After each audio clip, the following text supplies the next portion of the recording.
need more. Yeah.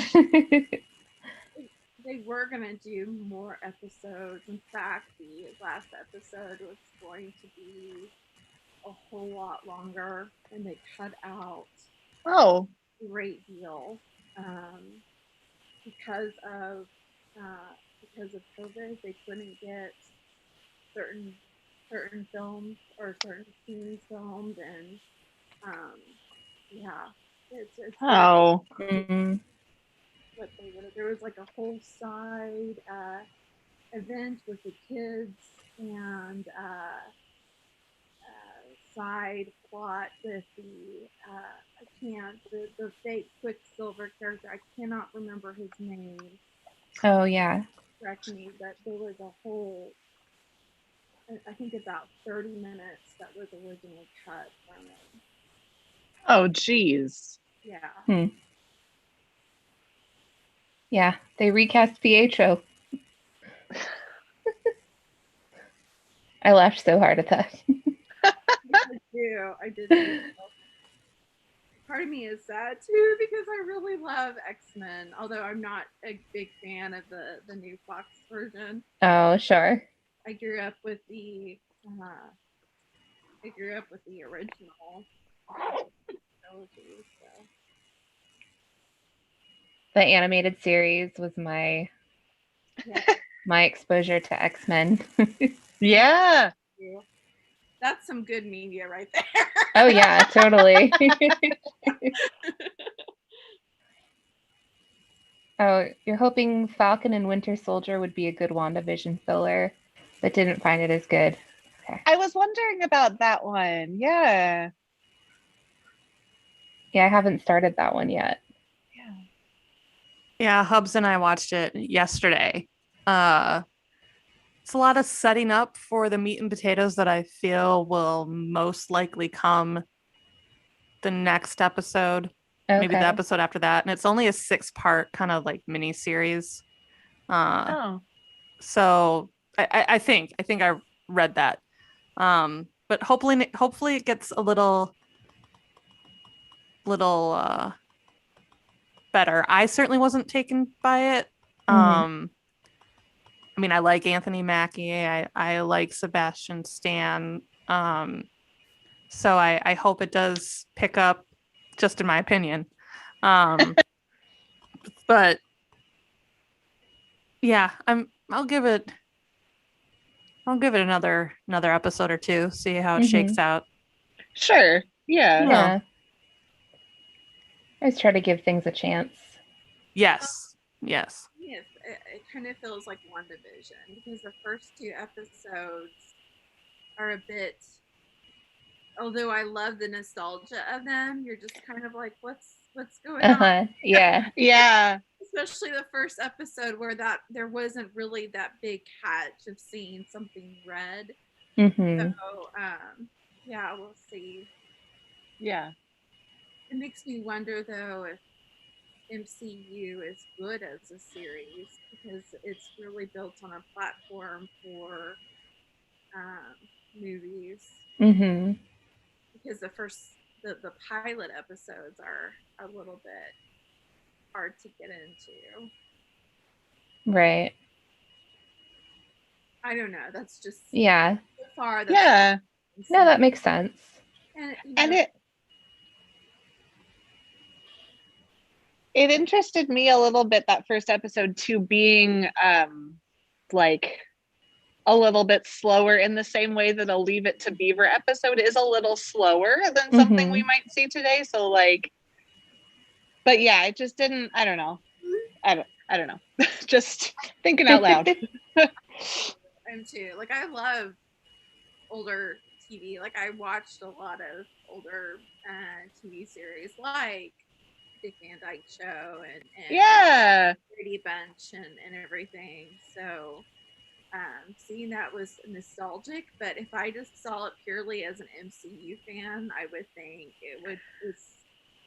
it's a little hard to get into when you're used to yeah sequences and really big, loud kind of scenes. Totally. I watched after watching WandaVision, I went and watched it with my parents because I thought maybe they would love the references. Uh-huh. I was like, this is not MCU. Yeah. It's not yet. Yeah, I told my mom about it, and she hasn't seen like any. I don't think she's seen any of the MCU movies, but I was telling her about like all the, classic sitcom references, and she's like, "Oh, I want to try watching it." It's like, okay. Yeah. Yeah, I don't know. I don't know. What do you guys think? Do you think if someone hasn't seen anything else from the MCU, how do you think they would respond to WandaVision? I think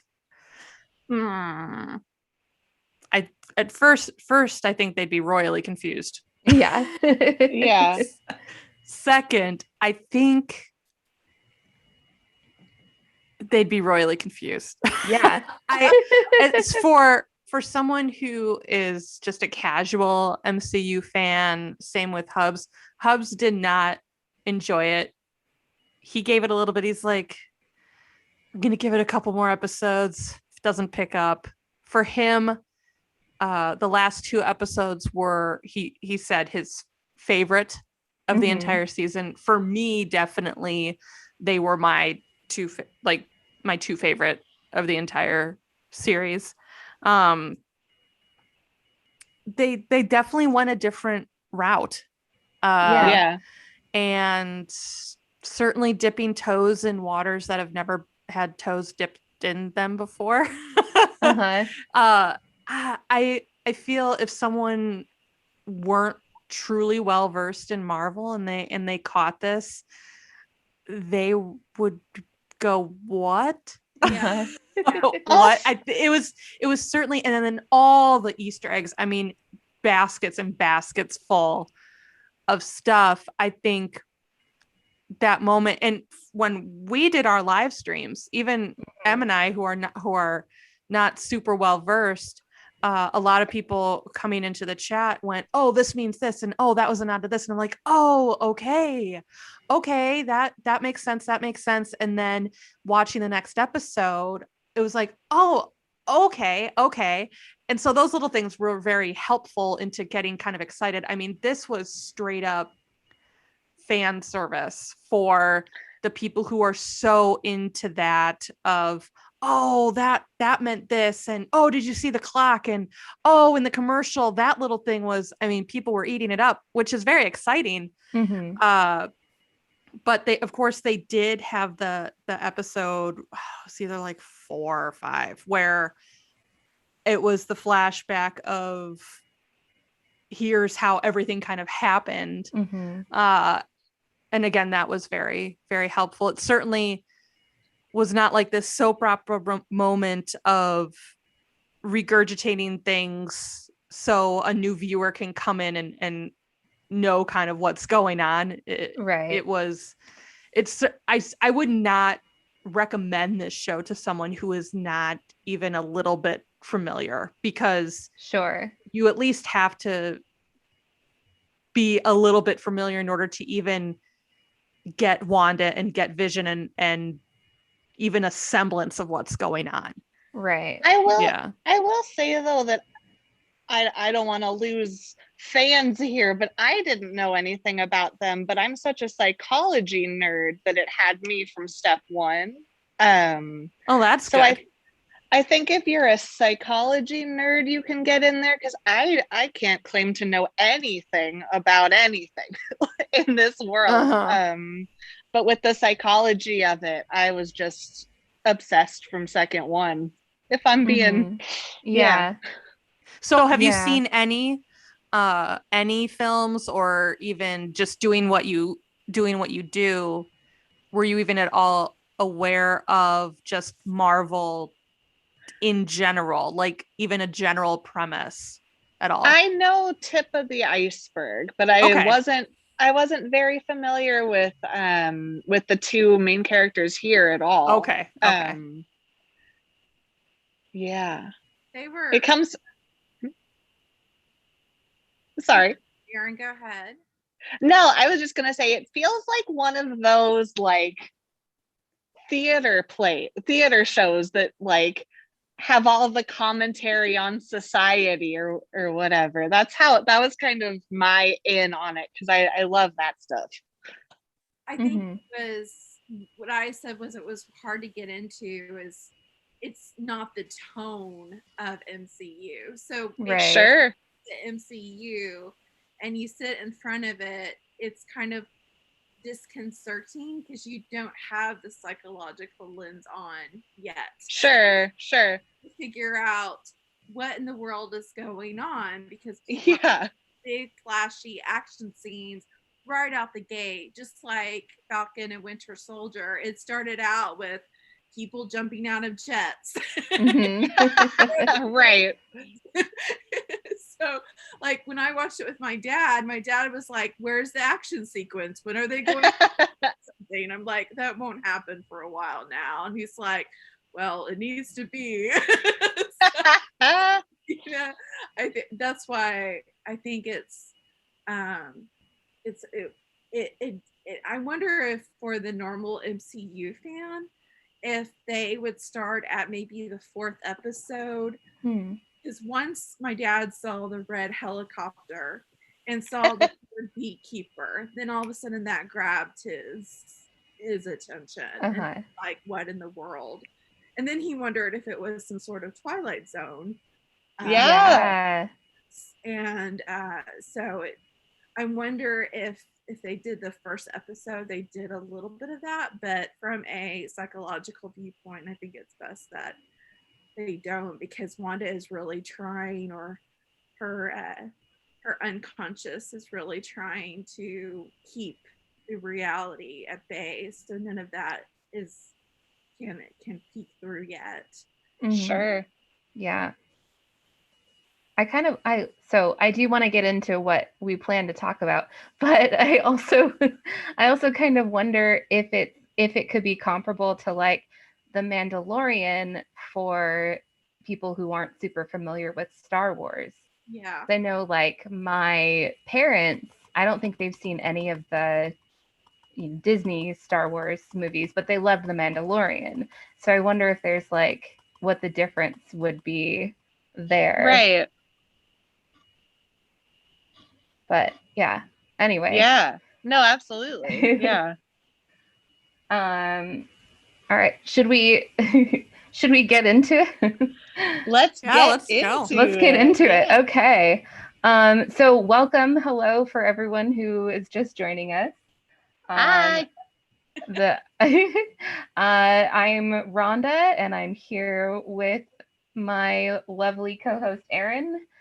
And hello. We are joined by Emrys and Luthien of Girls with Sabers. Hello, everyone. You might recognize their voices too. So we really wanted to talk about WandaVision, specifically the heroine's journey in WandaVision. And I think that's something that is near and dear to all of our hearts. So little bit. Yeah. So we just wanted to start out with, just in case anyone isn't familiar, just start out with kind of a brief overview of what the heroine's journey is. Would anyone like to do a summary of that? No pressure.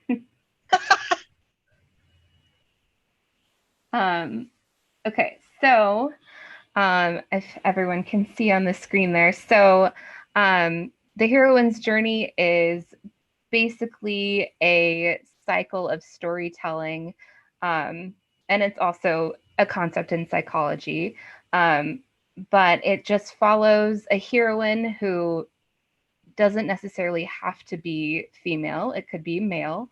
The main character who goes on this journey of self-discovery, and very similar to the hero's journey, goes through a series of trials and obstacles before they ultimately, kind of heal their identity and discover their place in the world. Is that a good summation, would you say? Absolutely. Yeah. I'd say so. Okay. I Um, did not want to climb. oh, I did want to note that at least for what I'm familiar with is kind of two different angles or like approaches to the heroine's journey. So there's the original Maureen Murdoch approach, and she's coming from like a psychology and personal development background. And then very recently, the novelist Gail Carriger published a book on the heroine's journey, specifically within literature and pop culture, which I recommend everyone go check out. Not sponsored. I'm looking forward to reading that one for sure. Yeah. Yeah. Me too. I did watch or listen to a podcast interview with Gail Carriger. Oh, awesome. And she has a degree, I think she almost got her PhD in archaeology. Mm-hmm. Wow. And so it was really interesting to see that she was more interested in the mythos itself than the psychology. Right. So kind of like she funneled out all of the Jungian archetypes and just went, story itself. So she's a very interesting, very animated, dynamic person to listen to. So I'm interested in reading her book, because isn't it, Rhonda, more for like kind of, because since she's an author, it's a lot about like a template to use if you're going to write a story based on the heroine's journey. Yeah. So she definitely talks a lot about like romance, and so many romances really fall into the heroine's journey. And there's a whole section, I was telling Erin about this earlier, there's a whole section on Gothic fiction through the heroine's journey that's like so good. That's amazing. Oh my goodness. Yeah. Upgraded. Yeah. So did we have anything else to say about the heroine's journey before we dive into some questions? Not at all. Okay. Good. Cool. So looking at the heroine's journey within WandaVision, what are some kind of just initial thoughts that we have about how it's expressed? I was just no, go for it. You're too polite. I was just so taken with seeing it in the different eras and how it's like how what it is to be a woman was expressed in each different era that we've seen in the media. Like, I just thought that was such a wonderful way to have a discussion on what it is to be a woman in general. I thought that was an interesting way to explore, obviously just one way of being a woman, but yeah, the usage of the different eras was fascinating to me. Just every era had a different ideal of femininity. Yeah. Every era had a different version of the feminine. The clothing, the hairstyles, the fact that when she became pregnant, everything became colorized. In that regard, I gobbled up the first couple episodes because it was just visually so proper in conveying that. And obviously we find out these are Wanda's, no pun intended, visions of a perfect family, but all of it was the ideal woman. it was a twofer for me. For Yeah. a lot of people, it was a twofer. Heroine's Journey, there's a lot of talk about taking off the feminine and integrating the masculine. And I think it is interesting because she is very much a instrument of war in the Yeah. history. Mm-hmm. Yeah. Like she did a hard turn to escape being an instrument of war and taking on an extreme definition of femininity that was all about stereotypes of Yeah.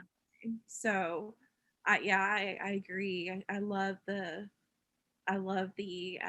time capsule that those episodes were. Yeah. And also, like, if you know anything about kind of her background before the start of the series, and like her childhood, like, you know that she, Wanda never really had like Mm-hmm. a good, like, I guess, like, model. So she had her mother, but other than that, she didn't really have a lot of, like, context for what it means to be a woman. She lost her mother very young, and so, like, she's been basically brainwashed. Yeah.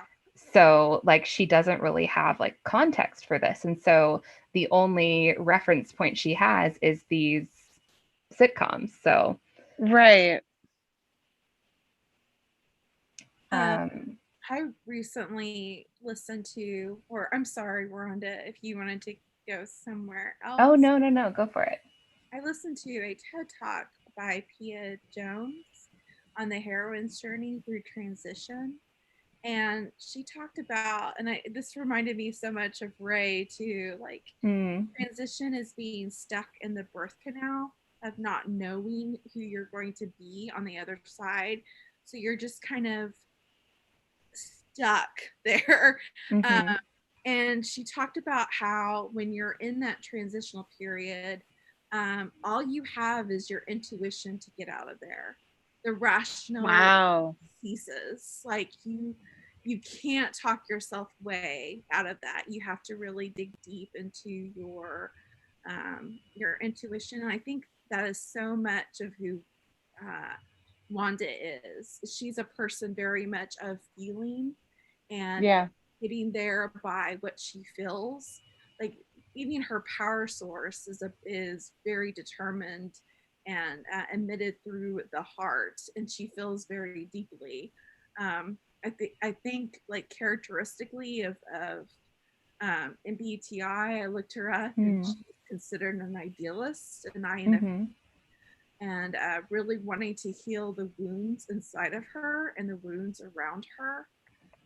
I just think that was a very interesting thing when I heard listen to that TED Talk. She is stuck in transition. Like she does not know or has the tools yet to get out of that that change and be the person that she's supposed to be. And that's WandaVision's story, is finding who is Wanda. She's had people tell her who she is, right, to be, but she herself doesn't know. I love how that's conveyed in the rapid fire succession of the eras that she's hitting. Obviously her power is getting stronger and it's starting to become almost uncontrollable, which there are a lot of things going on in there that she cannot control, and we find out it is spoilers. Oh God, spoilers. We find out going through that a lot of it does have to do with Agnes, but a lot of it has to do with Wanda's own power.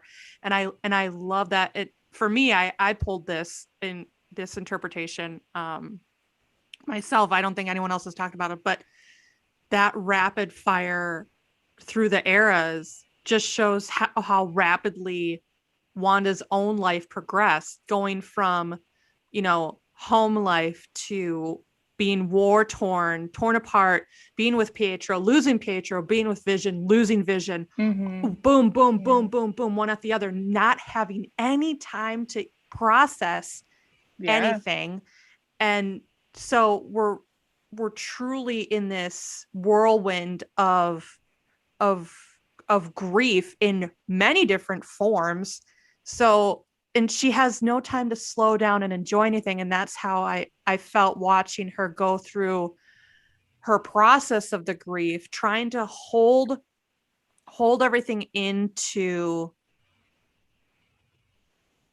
the shows that she grew up watching and idolizing, and the women she idolized, and trying to hold on to even just one of those eras to have a family in, but yet now, boom, boom, boom, she's knocked into one after the other, trying to at least hold on to that era, and she can't. So boom, it escalates, it changes. Mm-hmm. And there's no time to even appreciate that the children are growing like crazy in mere hours. And she's trying to hold on. All of a sudden they're manifesting into an older version of themselves right in front of her, and she's literally like a parent does, like a parent or even a grandparent, and you hear this more with grandparents, they just want to stop time and have the children stop growing, and she practically says that to him, okay, stop, don't do that anymore. Don't do that anymore. I wonder if the show creators did that on purpose, because I felt that right away, where she literally wants to stop time now. If she had the time stone, she probably would have done it. She wants to stop now and for even a moment try and join. That's how why I felt the ending again was so poignant, where she's watching her two children, and I feel as a parent in that moment, always watching their children fall asleep, you're just like, God, I want to stop this moment. I want to pause this moment. I want to freeze this moment, savor this moment. And the same thing with Vision, like turning the light back on. The way she looks at him, it's like, I want to pause this moment, savor this moment. And the constant shoving through decades is just fun. I would love to watch this series again and have the knowledge that I have now of why things are happening, but then so I can really pick apart and enjoy each episode as it is for her. Right. Yeah. Well, it's also, what were these shows? They were her escape. Right. Parents' escape. So she is trying to hold on to something that made her feel good early. Through the trauma she was experiencing. And none of these shows are helping her. Right. Like masks or sculpted, because like stereotypes are helping her. So I think that's also why they're fleeting and she's jumping, is because she's trying to look for something that will stabilize her. And you see that a lot in psychology. Sometimes if you've experienced big trauma as a child, you might go through something called rejection. Like there's rejection hypothesis, where you're looking outwardly for approval because you didn't learn to look inwardly for approval, because survivally you needed an adult to help you. So you're looking for you're afraid of the rejection of an adult or of society as a whole, because you need that protection as a young one. And I think we really see that there with the rapid change from one era to the next, where she fits in so perfectly in each one. That reminded me a whole lot of what you might go through if you were also experiencing this rejection hypothesis thing. Yeah. Going back to a little bit about that Pierre Jones of being stuck in the transition, that's why you're stuck, is you are trying to deal with things using outdated tools and material. Those TV shows, those stereotypes no longer have power to get you through. Yeah. I wanted to go back a little bit to talking about grief and how the show is really Wanda processing her grief, since she, like Luthien mentioned, like she hasn't had a chance to process any of the grief that, any of these traumatic experiences that she's had throughout her life. And I think, I don't know, I think a lot of people kind of picked up on this, that you see her clearly go through these stages of grief in the show. Like it's almost like a step by step, like you can match it really closely. But yeah, I thought that was really interesting.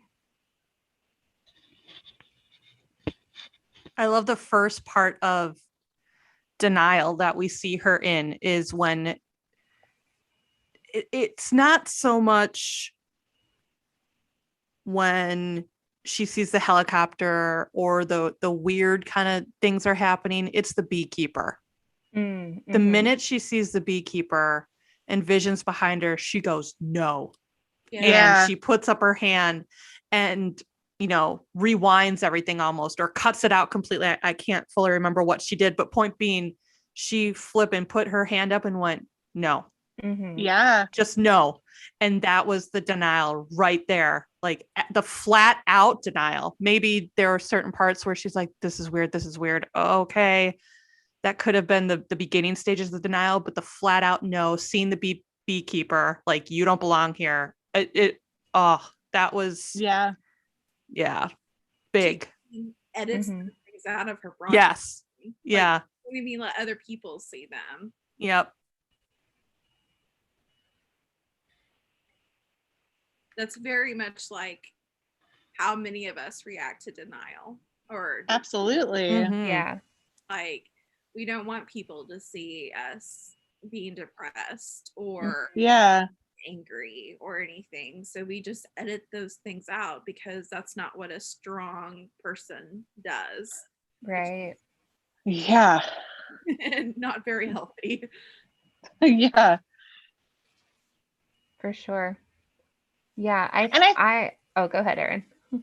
Oh no, I was just going to say, I think you also see the denial in how she speaks. She speaks in that very 50s Americana way of pronunciating everything so well. Like, even that feels like denial to me, of like that level of perfection, denying your own self, like, to be human, I guess is what I'm trying to say. Yeah. What were you going to say, Rhonda? Sorry.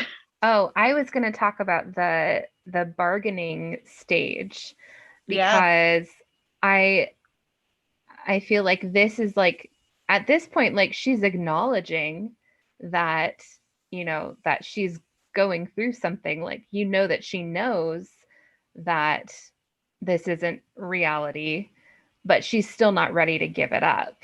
Mm-hmm. And she like in that scene where she comes out of the hex and she's like, okay, if you guys leave me alone, I won't, I'll leave you alone. Like, we don't have to, we don't have to have contact anymore. Yeah. I thought that was a great illustration of that. And we have a comment here too. Alex says, when the man was choking was also a bit of Wanda denial, in my opinion. Deborah Jo's character kept telling Wanda to stop him choking, but she just sat there in shock. Absolutely. Yeah. Yeah, definitely. Were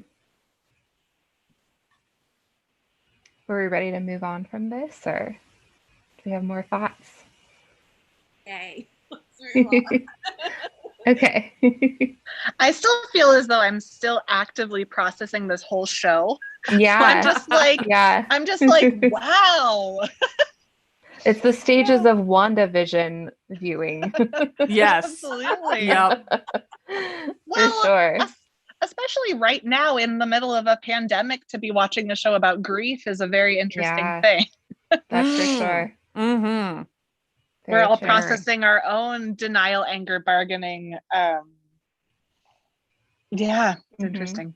And we've all kind of created our own realities in quarantine. Yeah. Oh, I'm in this post and I don't like it. 100% Star Wars says, was it ever explained when she came out the hex to threaten them while she was using her old accent? I think that Oh. identity. Oh. I was watching Emergency Awesome, and he said that the explanation for that was she didn't use her accent because she was ignoring her own identity. She was trying to be, American, where that's her identity. So when she finally became who she is, when she finally declared herself to be the Scarlet Witch herself, when she declared that, she was speaking in her own accent and no longer being the disguise that she took on. I find that interesting too, the flip flop between accents. Yeah. I feel she, like you said, her wanting to be American, definitely leaving her accent, her true accent behind is, I shouldn't say accent. I mean, to her, it's the normal way she speaks, but right. for us, it's an accent.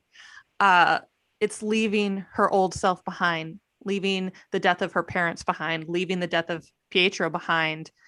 So if she's trying to push that all to a back burner, keep it hidden, then the way she normally speaks would definitely be something that would remind her of that. And that would just bring up the sadness again. Mm-hmm. Yeah. So I can totally see her not wanting to use that until the very end, where she accepts who she is. And she goes, I don't need you to tell me who I am. Yeah. And that's the acceptance, which I just, skipped depression, but yeah, you can go back and forth. I mean, there isn't, I mean, you stick in a stage as long as you need to move on to the next one. And sometimes you fall back. Yeah. There is no time clock here. It's why it's the stages. It's a process, and you can bounce to as many as you need to in any order and stick to them in any amount of time. But yeah. One thing that I thought was so interesting in the depression portion of the show, I mean, first was the commercial that they used was just so spot on. But then a little on the nose. Yeah, really. I really loved how it felt like a comedy sitcom without any jokes in it. She was trying so hard to be okay, and it's funny, and I'm laughing, and I'm look how great I am, but none of the jokes were actually jokes, and nothing was actually funny. And I thought that writing, as someone who's thought a whole lot about depression as a thing in the world, I just thought that was so spot on for aren't I surviving so well, and I'm doing the words in the right order, but none of it's actually funny. I thought that was just so well written. The way of the Midwestern. I'm gonna talk about the American way of dealing with depression is pulling up your bootstraps and not right. And I remember when I grew up, it was just laugh when you're hurting. Yeah. Laughing, putting on a happy face, like that Charlie Chaplin song. Yeah. Through it makes you feel better, and that's what she's trying to do. She's just failing in that, because that's not what her body needs. Her body no. I've even read the advice that sometimes if you're feeling depressed, you should just smile at yourself in the mirror, which is terrifying to me. No, please don't do that. But yeah, I thought they got depression pretty spot on as a study there. Yeah. I agree with that smiling at yourself in the mirror thing, only because I feel that in the real world, our bodies exude so much energy. Yeah. And people aren't meant to be alone unless, you're a shut-in and that's what you love. And I'm not digging on that. But in general, people want to be around other people. We need that connection. Sure. And if your body exudes that energy, I feel looking in a mirror is you exuding that positive energy back onto yourself in that form. So even if you do not like the image staring back at you, I think a very positive thing to do, and you can do it in your mind and you can do it out loud, whatever you're more comfortable with, looking into a mirror and telling yourself what you do like about yourself, what you do love about yourself. And I feel that smiling automatically triggers endorphins. So if you're saying something out loud that you love about yourself and you smile as you do it, it can be a very positive experience. I love the way my hair falls like this. I love the color of my eyes. And it, of course, you want someone else saying that to yourself, or saying that to you, but saying it to yourself, you can't give good, positive energy to someone else if you don't have that for yourself. I love it also that. can be very tiring if you give all your positive energy to other people and you don't save some for yourself. And that truly is because of the spirit within. So I do feel that you have to start with a positive affirmation. If you do that every day, twice a day, whatever you have to do. But I feel that is actually a very good exercise for people who are struggling. I think that's the piece of it I missed when I tried it for myself, was that I didn't have an affirmation. So it felt like it felt a little hollow. So I should try it with an affirmation. That's such a good idea. Thank you. You're welcome. Yeah. Aw, this is a nice moment.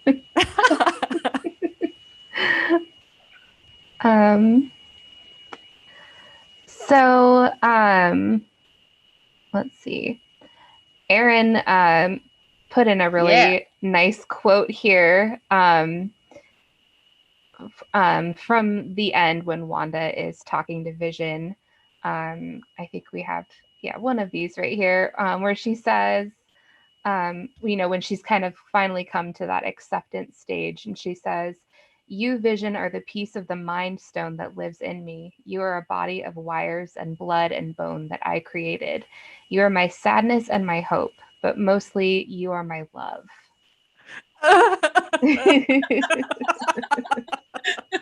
I can't. I'm so glad they gave her that line to say.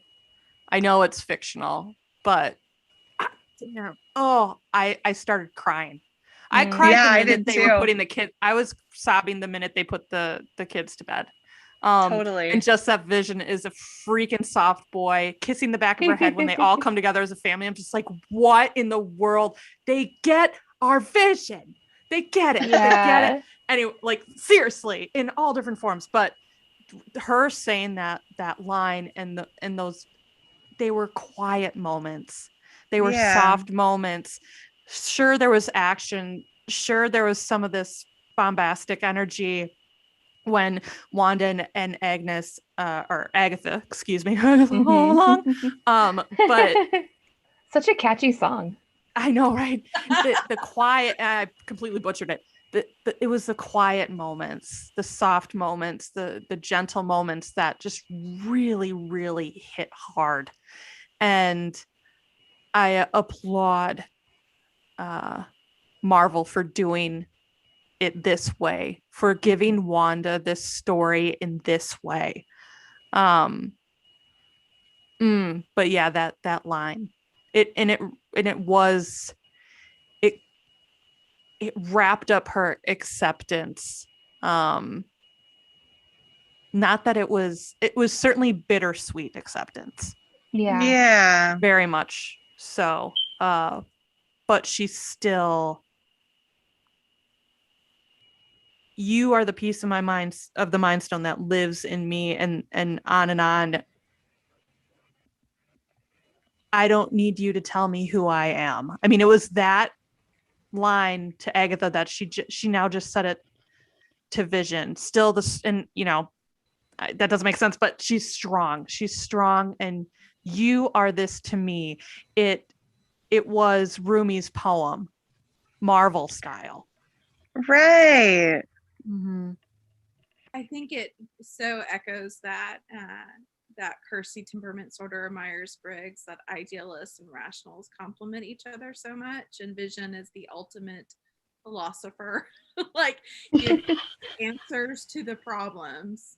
And I feel like that is in some ways like the logic, like a gentle logic and a gentle rational and a gentle like reason for not doing this and for accepting who you are and freeing this town from what you're doing. I mean, the first person to confront her is Vision. And he does, Right. you know, Yeah. and I hate to bring it all back to Myers-Briggs and Kirsty, but that's just how I be part of the Mind Stone is like she's such an idealist and healer that sometimes we idealists and healers get get lost in the weeds of our emotions. Yeah. Yeah. Find our way out. So Totally. I have a friend who, like, I'm a heavy idealist. I'll say it. Sometimes I get so stuck on the ideal that I need my friend who's irrational just to speak out reason for me. And then once she does that, I feel so much better. Like, Yeah. numbers, like she gives me some roots to concrete down in, and I feel like that's what Vision is for Wanda, and even I can't think of her name, the actress who plays Wanda. I know it's Elizabeth Olsen. Said is that she said I love how Vision and Wanda complement each other. Mm-hmm. Like Yeah. one is the heart and one is the head, and they need like they complete each other. I cannot handle when people say Vision is an enabler for Wanda. I get so upset because this is a story about Wanda, and Vision was just as trapped in there with everyone else. Yeah. And it's not his way to be gruff and like all the other heroes. You know, he's not like Tony. He's not like, you know, Winter Soldier and everyone else. Vision is Vision. And I love what you said, Em, where they are meant to complement each other. Yeah. He is the mind, she is the heart, and they work in tandem. And that's why I loved seeing them. Like the picture you have up here is them ready to do battle as a family. And I'm like, give me another like put it like order 2 seasons more, please. The Incredibles just that. is what I yes. It was perfect. And getting back to Rumi real quick, the whole Paul McGreat-Wagon is my favorite, but the part that really sings true about their relationship, in the body of the world, they say there is a soul and you are that, but we have ways within each other that will never be said by anyone. And I feel that perfectly encompasses Wanda and Vision's relationship. Yeah. That's beautiful. Yeah. Mm-hmm. Yeah. Yeah, I think going back to the point about kind of Wanda and Vision complementing each other, I think also like this version of Vision is, you know, like Wanda says, like she's kind of like created this version of him herself. Yeah. So he's like exactly what she needs him to be, because it's like her own psyche or her own subconscious kind of manifesting what she needs in that moment. So that's ooh, I like that, because that's her conscience speaking. Yep. Like her, like Jiminy Cricket. Yeah. Wanda, come on, Wanda.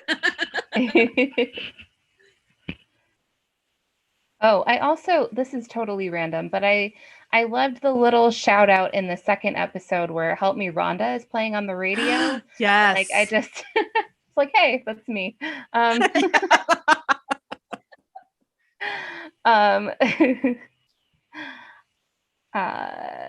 What's our next question here? Oh, Erin, you had some more notes on here. Did you want to I talk did. about that? I just had so another thing to completely kind of sidestep like what we're talking about is such a deep thing, and I really love the conversation we're having.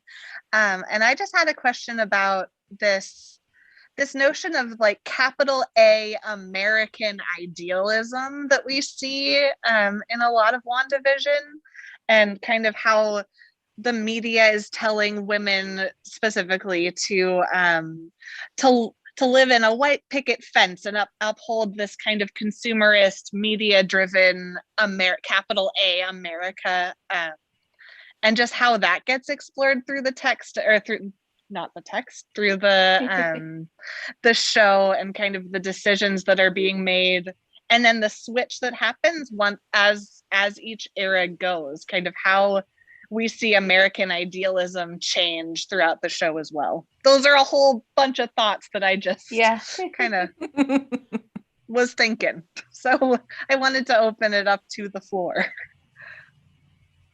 No, yeah, I think that does tie in with what we're talking about, because it's Wanda's idea of what she should be doing, right? Mm-hmm.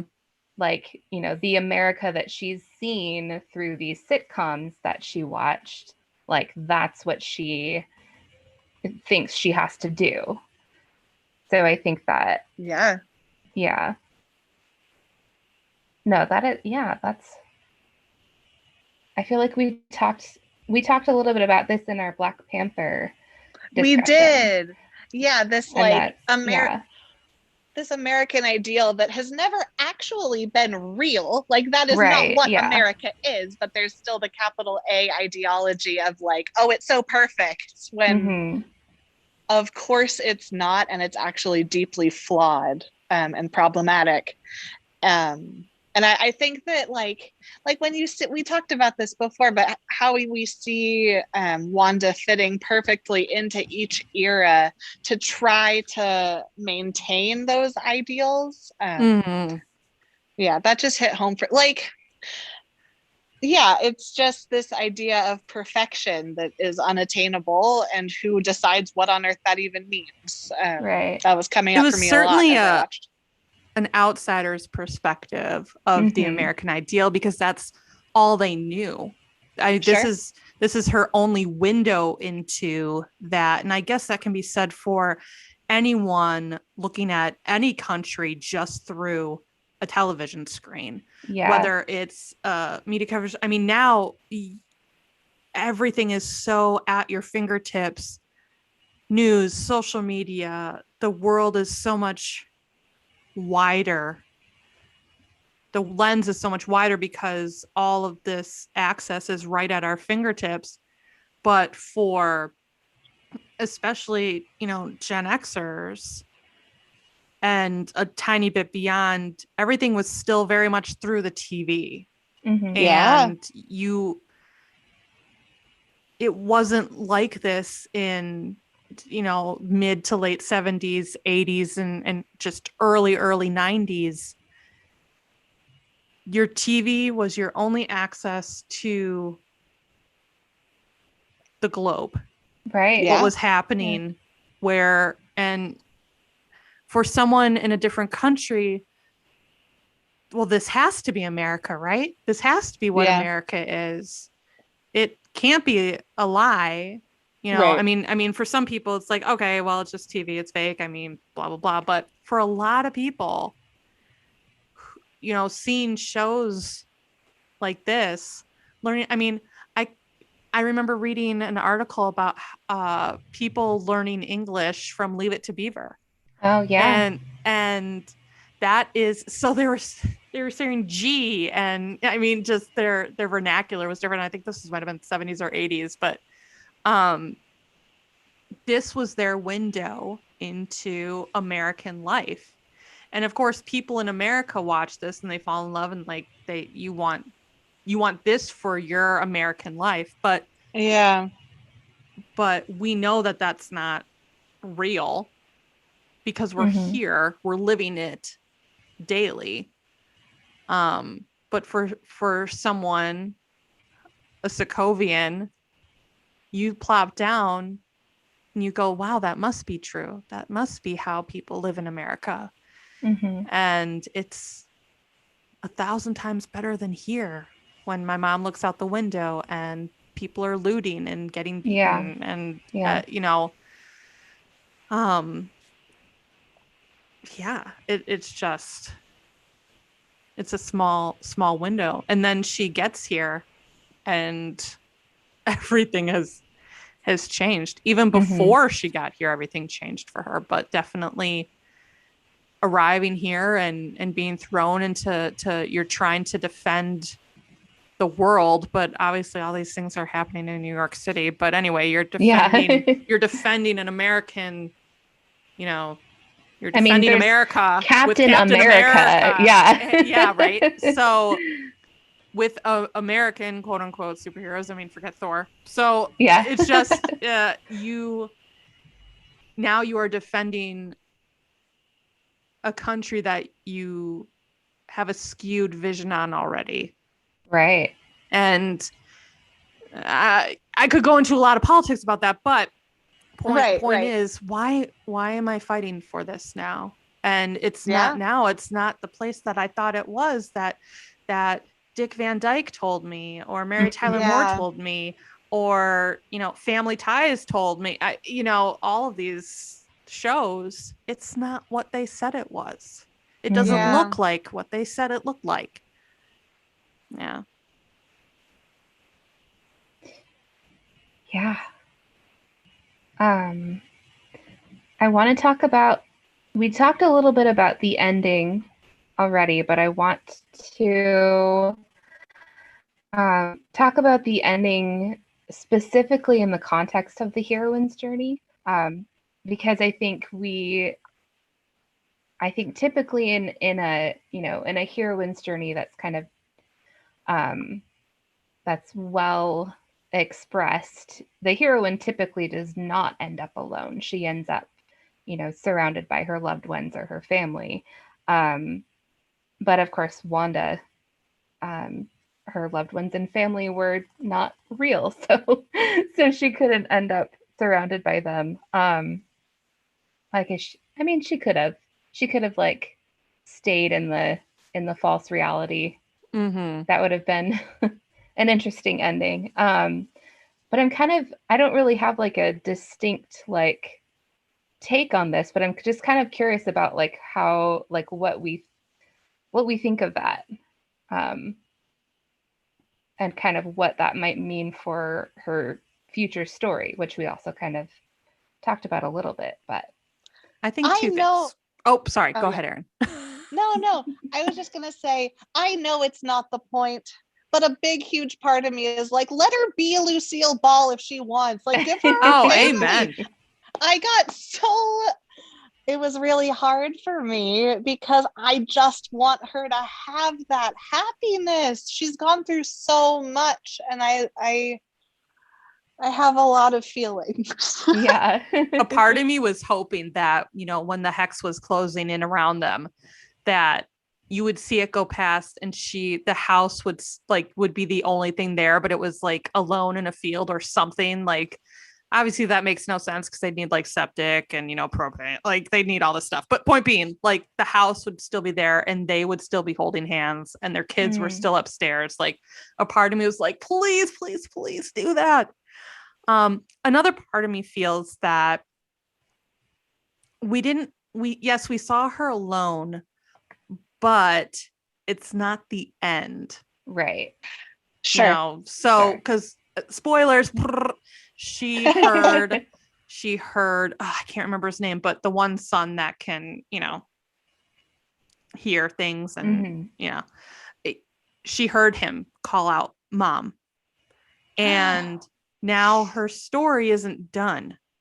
So I tend to feel, and I hope that they do not screw her character in the Doctor Strange film and she becomes this, you know, oh God, please don't wreck her like that. I know. But I hope they do it justice where she she might be caught because she is now plowing through the dark hold.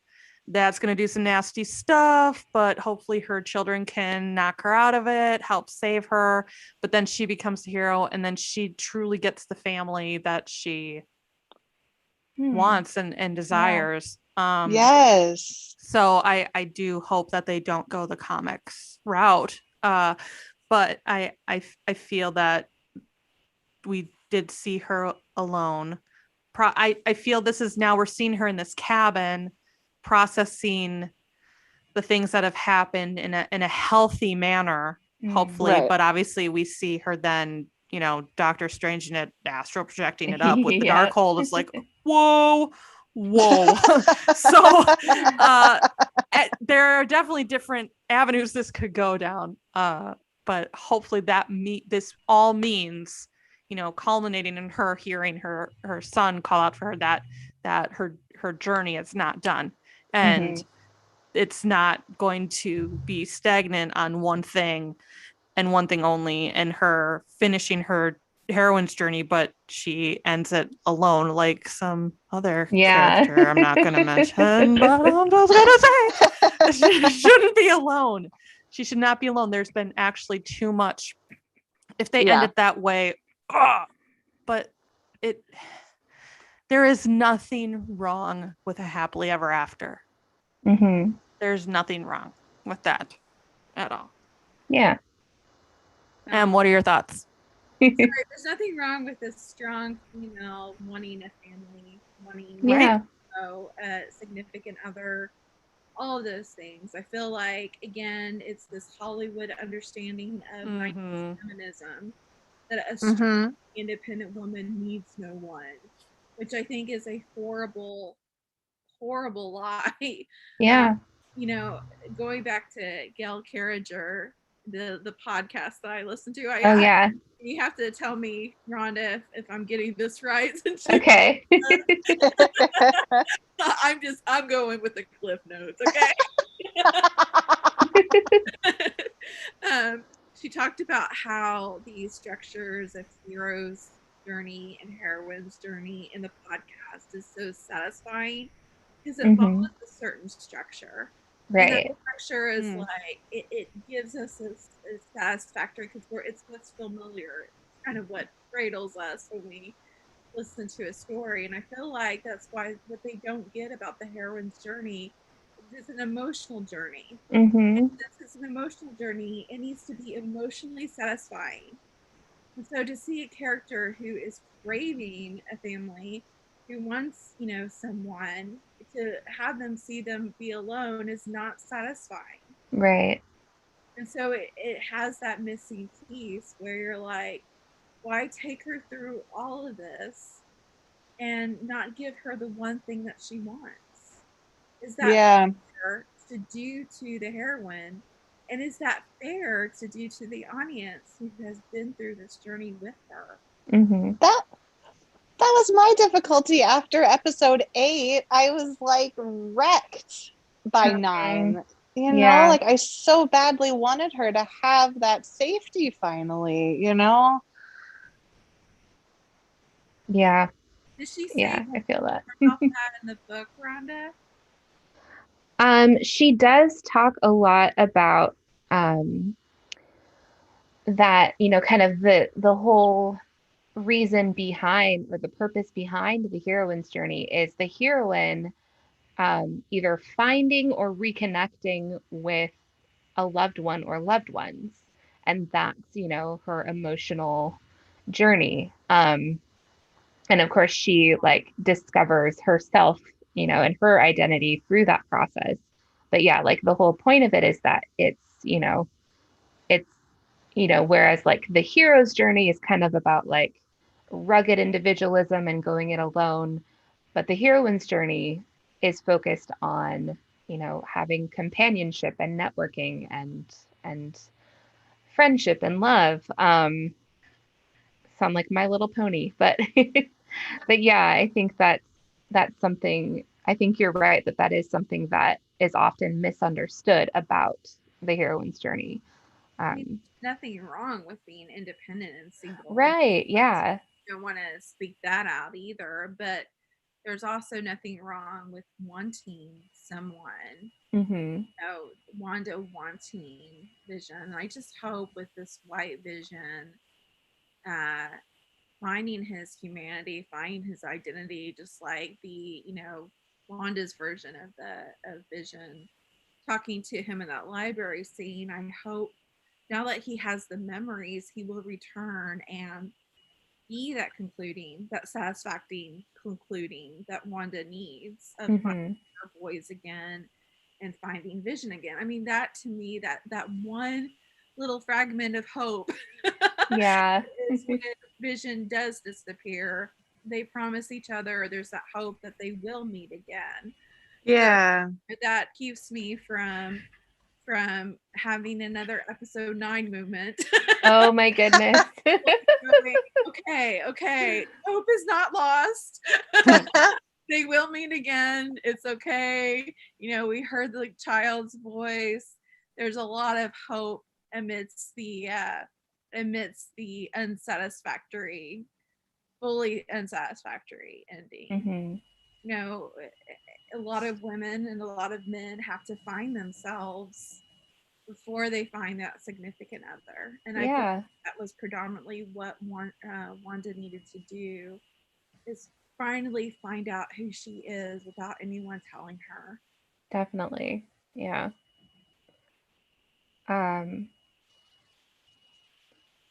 If nobody has any more thoughts on that, I think that transitions really well into witches.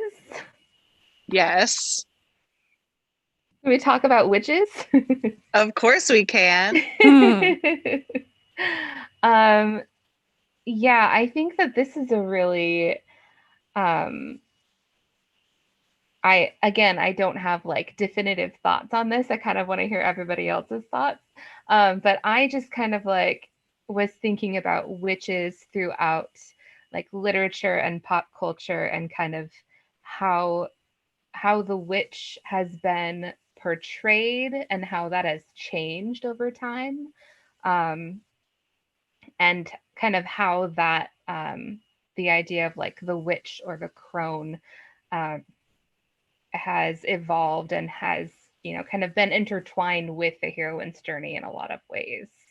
Well, yeah, I love that you have a picture of Elphaba on here, because she reminds me a lot of the Scarlet Witch, actually. Because at least, so I'm going by Wicked rules here. Sure. Yes.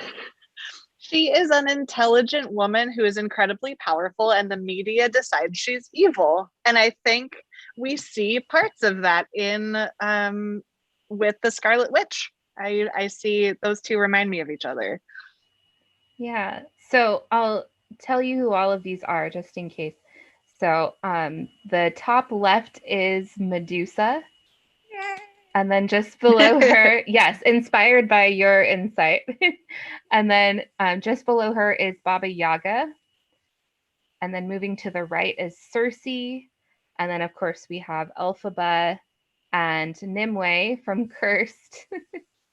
And then Sabrina Spellman. But yeah, I just thought it was a really interesting, just looking at kind of how witches have been portrayed over time, this idea of witchcraft being tied to like women's power, and how that's been kind of like seeing a woman who is powerful has been kind of like portrayed as evil in so much, literature and folklore. And then like seeing how that shifts, like Erin, like you were mentioning with Elphaba, how like she's painted as evil, but that's such like a one-dimensional stereotype of her.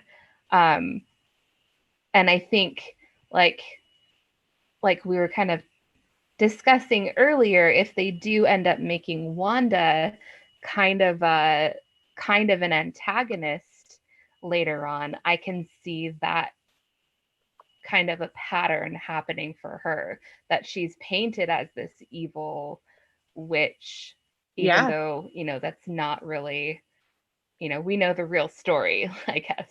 Yeah. Well, the townspeople definitely left with not understanding her fully. Sure. Right. Yeah. So I'm sure they'll talk, and of course, Yeah. Sword and the government still has a negative opinion of her. So I wonder if Doctor Strange will share that negative opinion. So it does Right. sound like in the MCU she'll probably enter as some sort of anti-hero, or anti-heroine or heroine.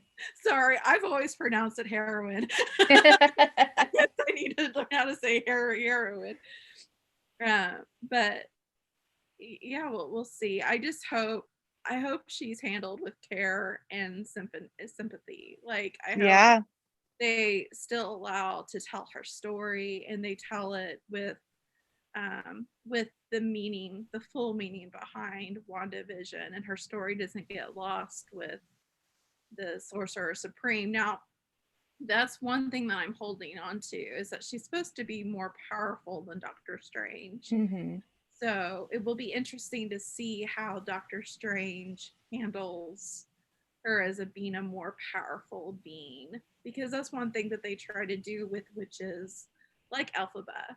Is they miscast her and then they try to bring her down. Yeah. I mean, that's what defying gravity is about. Yeah. No one will bring me down. No one's gonna bring me to absolute Yeah, absolutely. I'm a Broadway baby. Yeah. I do find it interesting that out of all Medusa a little bit, but out of all these witches on screen, she wasn't born one. Sure. Interesting. She was created. And I feel that the way witches are portrayed,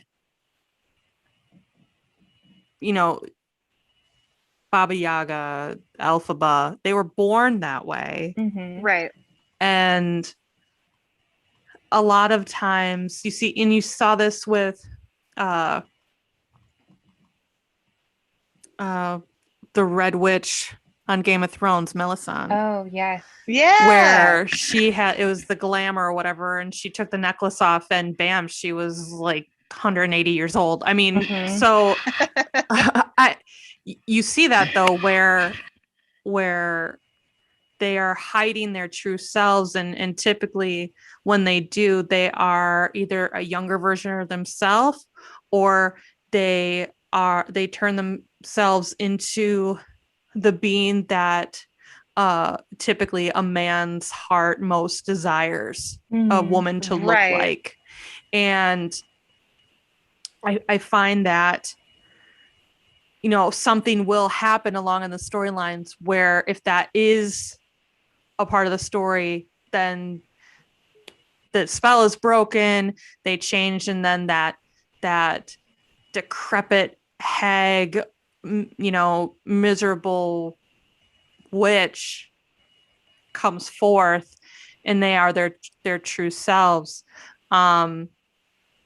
You see that going on in the early stages of cinema, leading up into the 50s, even the 60s a little bit, all depending on the medium. But the thing that really changed that is Bewitched, where you had a witch, Samantha, born as a witch, and, you know, her mother and family members you see throughout the series, but she is already a beautiful woman. This is how she was born. And then you see that with Sabrina Spellman and everything, and the view and the way of the witch in cinema has now changed. Sure, we still get the old hag sometimes, but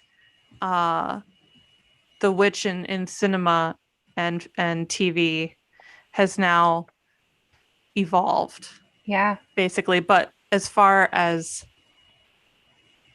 Scarlet Witch, she was not born that way. Yeah. Right. And it will really be telling what they do with her character going through. And I feel like if they did turn her, obviously this was partly, it's fiction. I keep telling myself it's fiction. It's fiction. But so reading The Darkhold it's like going to the Lord of the Rings lore. Oh my God. Like, don't get me started. Like, that is fiction. It's not real, but you know it more than American history. But anyway, so Totally. yeah. Tolkien would be proud. Yes, I tell myself that to make it okay. So obviously her reading The Darkhold is of her own choice. But again, I would be upset if they made her into Baba Yaga or Elphaba, where she becomes something that was never her. That she wasn't born that way, that this wasn't her. And yes, obviously you tumble down, it could be part of a story. This is what she's become because, she read too much. And so I hope that doesn't happen, because that truly is not her nature. This is the partly Agatha, partly herself. I mean, obviously there's some self-blame, but she really is the product of war and fighting. And I hope it doesn't turn into her becoming like everyone else on the screen. Not so much Nimue. Well, yeah, Nimue. I mean, we haven't seen that yet, but in the legend, in Wicked, but in the legend, yes. In the TV series, no. But I hope it doesn't go down that road where it becomes very stereotypical. Yeah. Yeah. When are we getting Cursed season 2, by the way? They have not announced, and the Twitter, don't get me started. The Twitter account has been silent for going on 6-7 months now. There's been, oh God. Terrible. Oh no. Yeah. To what she said to Agatha. She said, I didn't choose this. Yeah. Mm-hmm. Agatha did. Yes. Sacrifice of everyone around her. Like, she even absorbed and drained her mother's power. Yes. So it does feel like, does Wanda even want this? Right. She's embraced that, but does she still want this? I mean, what does she really want? Again, she wants a family. So yeah, I think it's very interesting. And going back to how she wanted, I'll do a little bit of the Medusa discussion. Yes. Yay! I loved your Medusa connection. That's so great. This time I hope I say it right, because every time I talk about it, I'm like, I didn't articulate that the way I wanted to. But you don't know how many times Em goes, oh my God, I just want to do it again. Can we do another one? Can we do it again and retake? Sure. I get so kerfuffled. But Medusa is one of those myths that have multiple stories to them, and if you don't know, there's basically, she is a Gorgon who, when you look at her, she has this hair full of snakes and she'll turn you to stone. But there's another story about how the only way you can look at Medusa is if you look at her in a reflection. So if you see her in the reflection, then she won't turn you into stone. You can gaze at her as long as you want. And isn't that WandaVision? I mean, WandaVision turned herself into like this sculptured being, like this, all the stereotypes of the beauty, and she broadcasted it. So she's like this family-friendly Wanda. Right. She's the Medusa gaze, the Medusa. And it's only when she released people, she stopped broadcasting, she was herself, that she ascended into full power, and you see some of that snake metaphor. You see that in the Darkhold book.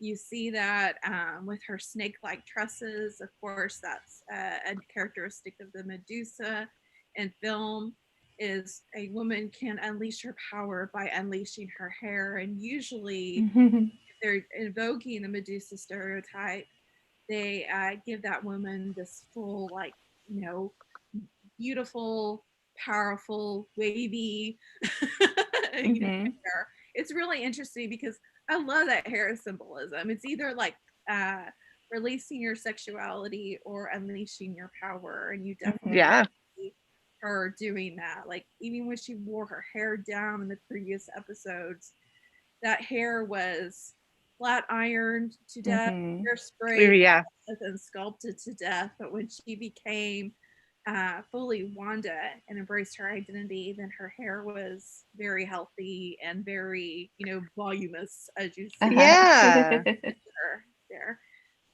So, and if you look at the other witches there, except for Elphaba, I'm sorry, Elphaba, but Nimue, and a lot of those also have that, snake-like, powerful being. Of course, Sabrina and Nimue are not fully embracing theirs yet, but it's just interesting. I love the Medusa archetype and the symbolism therein. Yeah. With Elphaba, you get it in her costume change in Act 2. There's changes that have been made to let her into her own power a little bit more and embrace her feminine. Yeah. I'm Not That Girl is a very good reprise. Yeah.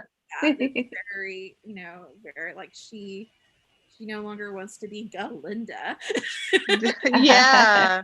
She wants toss. Yeah, she wants to be her. Did she ever take off the hat? I cannot remember. I'm sorry. I've only seen the stage presentation once. I have seen it. I saw it every year for my birthday for like longer than I care to admit. And I actually, there's a big moment when Glinda gives her the hat. So she earns the hat. She earns her capital W witch's hat and embraces it when her best friend gives it to her in that moment of defying gravity. Okay. Because I know she originally gives it to her as like a joke.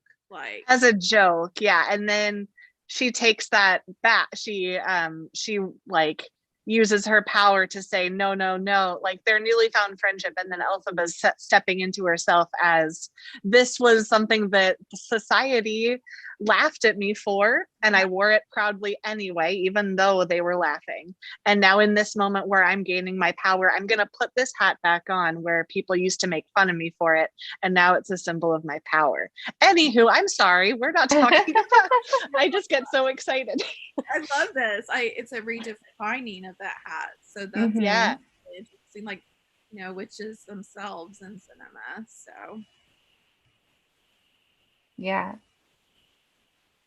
And I mean, that's sort of like the journey that Wanda goes through too, is that, she's coming into her own as this powerful witch, and accepting that that's who she is.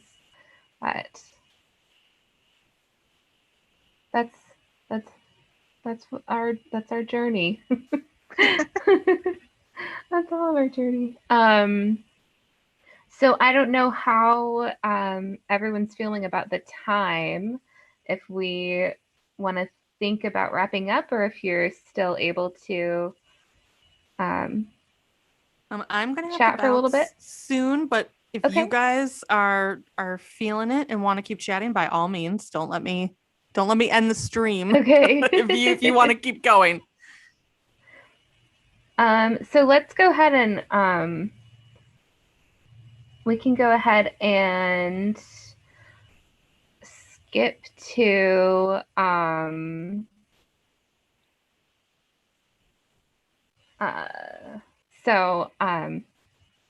if we had ideas about like connections to other heroines' journeys, or if we want to just talk about our quiz results.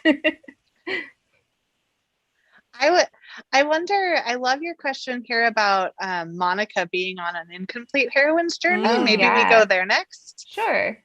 Like, oh yeah, there's Monica. Yeah. Yeah, I think Monica, obviously we first meet her in Captain Marvel when she's like 10 years old, I think, 10 or 12. Yeah. And so I think she very clearly has a heroine's journey going on.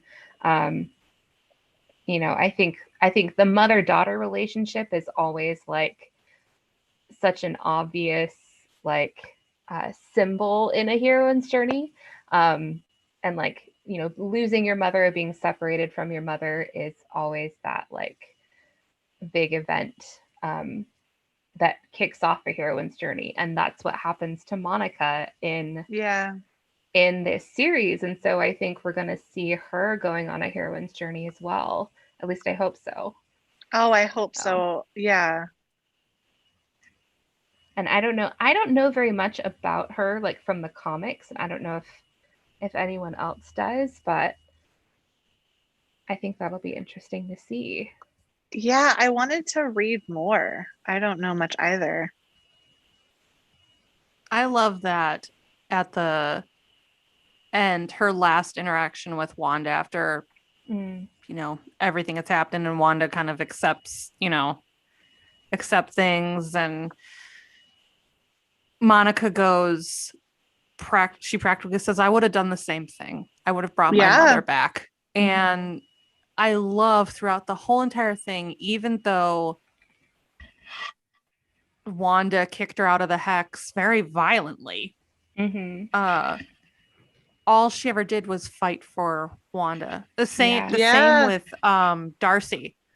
Both of them fought for her.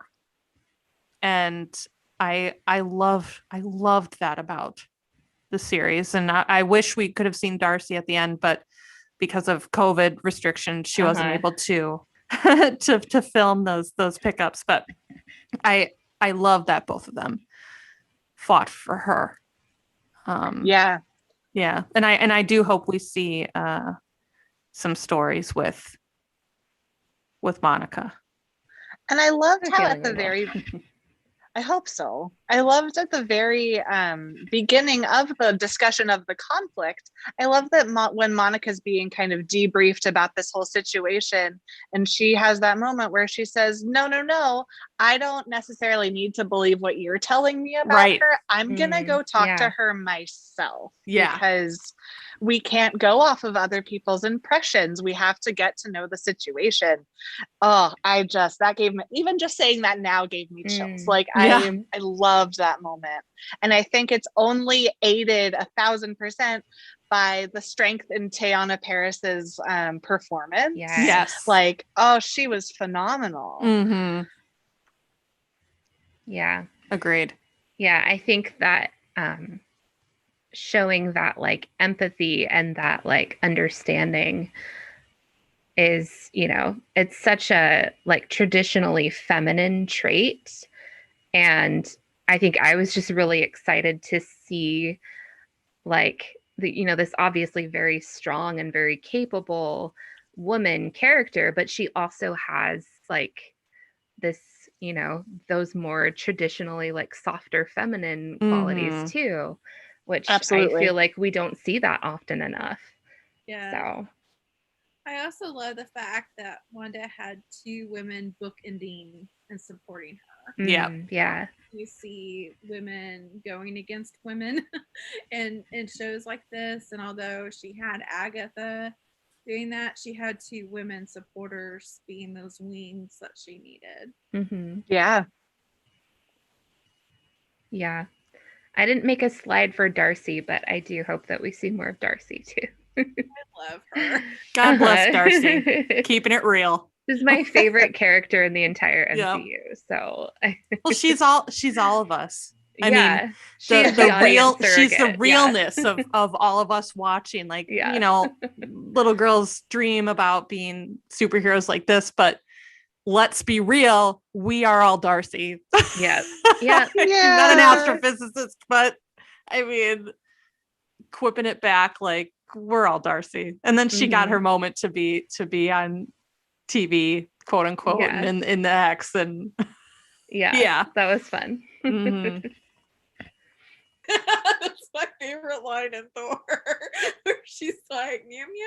What's meow meow? Meaning Thor's hammer, you know, it's like that. Yeah. I still don't know. Yeah. I still don't know the Norwegian name of Thor's hammer, so it's meow meow. We are all Darcy. We are. Absolutely. I was hoping that I would be Darcy on the quiz, but I was not. I was None of us got Wanda. Darcy. No. What? I didn't know who I was gonna get, but I think it's because I chose garlic as one of my answers, and I got Agnes. Garlic. I Yeah. also love garlic. Yeah. Yeah. Garlic I is thought it was great. I got Geraldine / Monica, but I wanted to note that the reasoning was that I have a good sense of style and I'm kind and relatable. Okay. And I just felt like even the reasoning behind why I'm similar to this character is trapped in this made up ideology of what a woman should be. Like, oh, I look good, I have a sense of style, and I'm kind, and like other people can relate to me. It wasn't the reaction wasn't rooted in Monica's power as a character. It was rooted in she looks good. I don't know. Right. I took issue. Yeah. That is disappointing. Disappointing to me that I got Agnes. Well, we all took this quiz of which WandaVision character are you, and you know what? I would have loved to have been Darcy. I would have loved to have been Wanda, but Agnes was you are very kind and make friends quickly. You sure know how to make, you know, people feel welcome. And I'm I'm just like, based okay, on the first episode. Yeah, based on the first episode. Apparently I barge into people's homes and try to show them how to cook. Okay. Just like I kill rabbits. Oh my goodness. No, not rabbits, dogs. Like anyway, I'm like, what the quiz? And there was only like 4 questions. I'm like, how do you even know me from 4 questions? It's BuzzFeed. Like, yeah, it's BuzzFeed. Exactly. They're the source. Yeah. Yeah, I just shared the link to the quiz in the chat, so if anyone wants to take it, they can, to find out which character you are. I thought it was funny that I was Wanda because that rhymes. Wanda and Wanda. It's so appropriate. Yeah.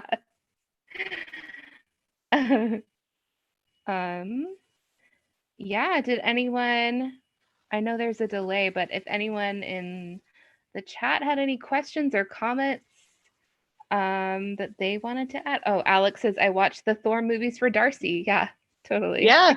I just want to thank you both for having us on. Yeah. Oh, of course. Yeah. Thank you. We were so excited to do this with the both of you. We were just like so jazzed for it. So thank you both so much. Yeah.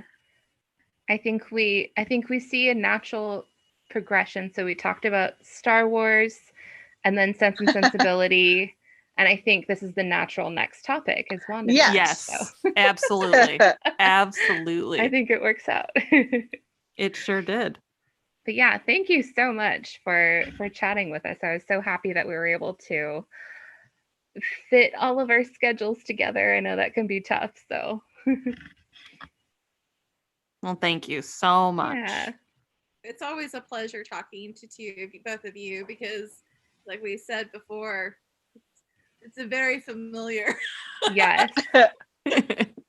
Yeah. We really have a lot in common. Mm-hmm. It's really interesting to hear and glean from both of your observations. I always come away learning a lot. So thank you. Yeah, likewise.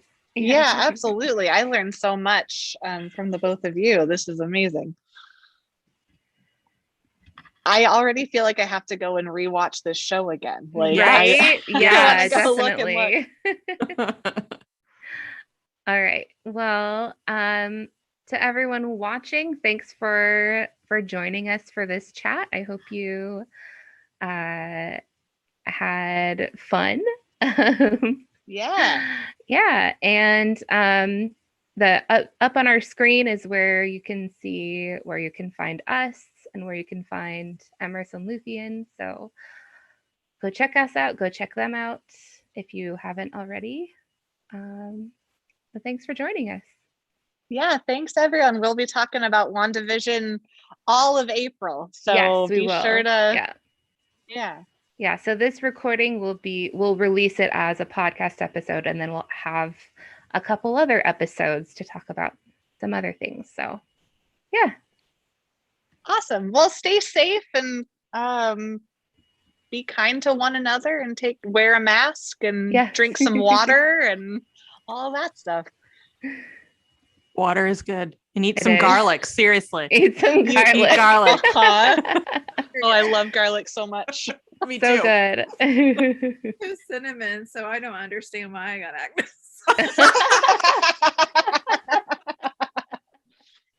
It's the wink. Yes. Yep. There you go.